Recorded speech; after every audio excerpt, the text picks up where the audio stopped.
சாகித்ய அகாடமி விருதுக்கும் ஞானபீட விருதுக்கும் ஒரு பெரிய அடிப்படை வேறுபாடு இருக்கிறது.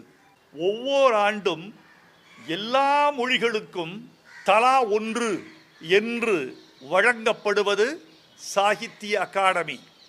தமிழுக்கு ஒரு விருது, தெலுங்குக்கு ஒரு விருது, வங்காளத்திற்கு ஒரு விருது, மராட்டிக்கு ஒரு விருது என்று, அசாமிக்கு ஒரு விருது என்று 22 தேசிய மொழிகளுக்கும் ஒவ்வொரு விருது வழங்கப்படும். ஆனால் இந்த 22 அட்டவணை மொழிகளுக்கும் சேர்த்து மொத்தமாக வழங்கப்படுகிற ஒரே விருது ஞானபீட விருது. இதுதான் சாகித்ய அகாடமிக்கும் ஞானபீடத்துக்கும் உள்ள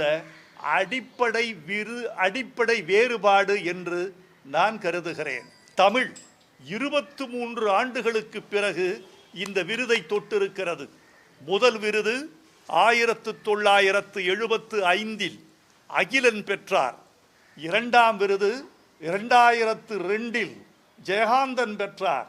மூன்றாம் விருது 2025 ஆண்டுக்கான விருதை வைரமுத்து பெறுகிறான் என்று இன்று அறிவிப்பு வந்திருக்கிறது.